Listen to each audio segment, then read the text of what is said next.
We'll do our best to get to as many questions as possible, but remember, tonight's discussion is just the beginning. So if we don't respond to all of them tonight, we will be in the coming days and will, of course, relay them to our elected representatives. That's what it sounded like Wednesday when moderator Naomi Parnas welcomed the Canadian Jewish community to an online town hall. CIJA, the Center for Israel and Jewish Affairs, set this town hall up to gather input from Jewish leaders, but also from ordinary people who are telling their concerns and suggestions about how to tackle anti-Semitism ahead of next week's emergency national summit on anti-Semitism. That's the one we've been talking about for a few episodes now, the one Professor Irwin Cotler is chairing, and it's the one that was announced by the Canadian Minister of Diversity and Inclusion to address the spike in online and physical anti-Semitism that happened in Canada because of the hostilities in May between Israel and Hamas. And while we don't know specifically who's going to attend it because it's not open to the media, it's a pretty safe bet that you'll see groups like CIJA and B'nai B'rith and the Friends of Simon Wiesenthal, plus academics, religious leaders, and all of them have spent the last few weeks prepping their priority lists for the Zoom talk.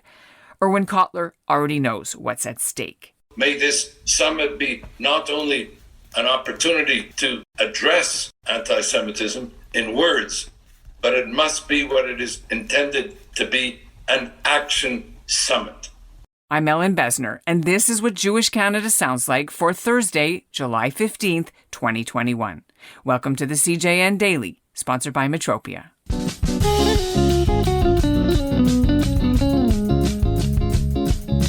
Wednesday was such a busy day when it comes to groups trying to come up with ideas to solve the anti-Semitism problem. There were at least 3 events around the world. There was this town hall I just told you about. There was one in Jerusalem where different Jewish leaders met with mayors from world cities to hear about programs they're trying on the ground at the local level to end Jew hatred. And the third one was a meeting of federal parliamentarians from countries including Canada and the US, Britain, Australia, and Israel. They issued an interim plan on how to fight online anti-Semitism on social media. So we're going to do the podcast a little differently today. Instead of summing up other things that are making news in Canada right now, as I usually do, I'm just going to focus on these 3 events, and I'll give you the highlights from each one. Let's start with the town hall. Canada's Minister for Diversity and Inclusion, Bardas Chayger, popped in to say that the Trudeau government is committed to helping the Jewish community feel safe. Anti-Semitism, whether directed against individuals or communal institutions, cannot and will not be tolerated. As Prime Minister Justin Trudeau has said, Canadians understand that diversity is our strength. We know that Canada has succeeded culturally, politically, economically because of our diversity, not in spite of it. Ottawa did introduce a new piece of legislation called Bill C-36 at the end of June. It will give the government some new tools to fight anti-Semitism, including adding a definition of hate in the criminal code and creating a type of peace bond that people could apply for if they are the target of hate speech. There would also be fines of about $20,000 to $50,000, and the Canadian Human Rights Commission would be given the power to investigate complaints about online hate and bring down sanctions. Critics say the idea is good, but the bill wasn't passed before the summer recess, and if there's an election in the fall, it might not ever be. The other problem with it, they say, is that it doesn't apply to the big social media giants like Twitter or Facebook. And that's where the Interparliamentary Task Force comes in. They're a group of mostly Jewish MPs from around the world, including 4 Canadians, and they've been meeting for months with technology experts because, as far as these politicians are concerned, online anti-Semitism is the most dangerous form right now, because it eventually leads to physical violence. Anthony Housefather is a Liberal member of Parliament from Montreal.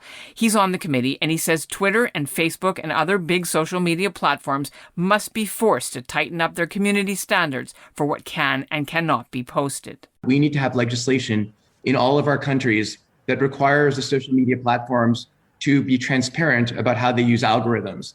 As we know, social media companies can use algorithms in a way that does not protect you under the Bill of Rights in the United States or the Charter of Rights in Canada, because these are private companies, not governments, that are using the algorithms. So we really need to know what they're doing, because from a business model, algorithms try to drive traffic to what interests you to stay on the site, which means that we have people who embrace the far right that are being sent to neo-Nazi and far right sites. And we have people on the far left that are being sent to anarchist sites. And in fact, we have seen through the course of our hearings from different groups that when platforms have tried to drive people who are on the far right away from the far right, they've sometimes driven them to anarchist sites on the far left. So we really need to understand very well from each of the social media platforms what they're doing with their algorithms. They have to be accountable. A second and very linked recommendation relates to disinformation. The evidence we have seen is compelling that disinformation leads to an increase in anti-Semitic traffic online in multiples. When there is, for example, a protest against vaccinations in Los Angeles, you see heightened anti-Semitic traffic linking Jews to the fact that governments are seeking to control people with vaccines. When you had the insurrection on January the 6th, you saw multiple times the amount of anti-Semitic traffic in terms of memes, in terms of different types of posts online than you saw just days before on January 2nd or January 3rd. And this happens both on the far right and on the far left. We need to find a way to tackle that disinformation. And I'm hopeful that our committee's first hearings that we may do, will be on that issue, because I think it will be elucidating for the public to understand just how disinformation works when it tangles with anti-Semitism and other forms of hate. And finally, and this is really finally, I think it's important that we all understand as well that there's national security issues related to anti-Semitism and disinformation. They are not just coming domestically. They're coming from Iran. They're coming from Russia. They're coming from countries we do not consider friends. And they are aiming to drive domestic instability and domestic turmoil by encouraging us to see posts that we think are coming domestically that are really from somebody abroad. This group also recommended urging Facebook and other companies to adopt the IHRA definition of anti-Semitism. And they think Jewish groups could come up with a series of rubrics that they could give to Facebook and Twitter, who could give it to their screeners, who do all the evaluating and monitor community standards for what gets posted. That way, these screeners could better recognize the stereotypes and tropes and phrases that Jewish people know is anti-Semitism, but it's not as obvious to non-Jewish employees. So while one group talked about legislation and the second group talked about holding online companies accountable for what they allow to be posted about Jews, the third conference, and the one that's perhaps the most interesting to me, focused on education as the key to solving anti-Semitism at the local level. The mayor of Frankfurt, Germany, Uwe Becker, chairs this group of mayors from around the world who are already making a difference. Most of the people within communities don't even know any Jewish person and neither Jewish life. But everyone has an image, so there are many prejudices. And to come from the prejudice to at least the question mark is the first step in the field of education.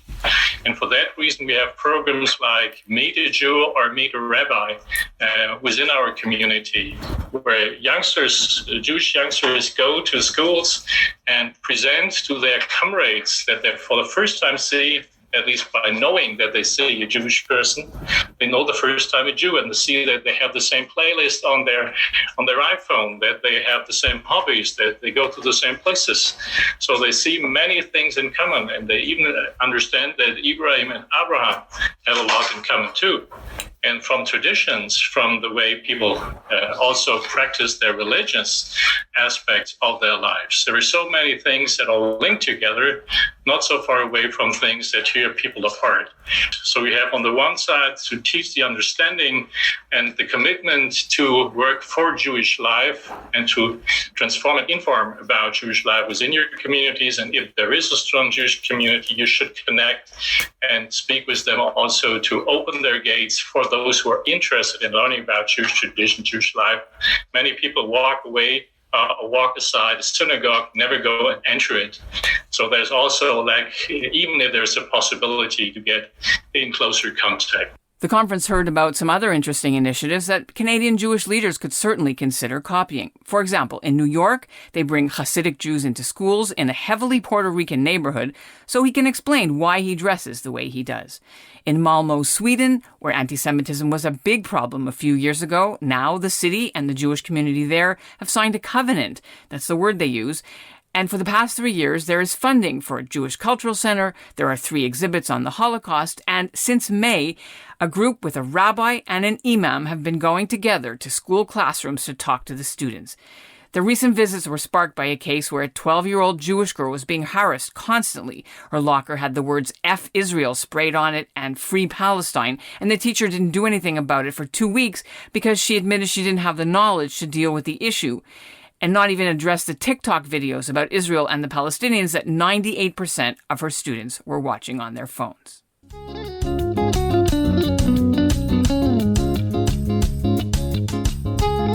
And that's what Jewish Canada sounds like for this episode of the CJN Daily, sponsored by Metropia, integrity, community, quality, and customer care. We'll be back Monday with a feature interview on why so many Jews from Argentina have moved to Canada, where they still hope for justice 27 years after the bombing of their community center in Buenos Aires on July 18, 1994. Today's listener shout-out goes to Mr. and Mrs. Albert Hoffman of Toronto, whose daughter Elaine Faig plays the CJN Daily podcast for them on her regular visits. And we'll end this episode back where we started, on preparations for next week's Canadian Emergency National Summit on Anti-Semitism with Professor Erwin Kotler. Anti-Semitism cannot be fought, nor can it be won by Jews acting alone. What we need is a constituency of conscience and of action. And that is the need for and the imperative, therefore, of such an emergency summit to combat anti-Semitism.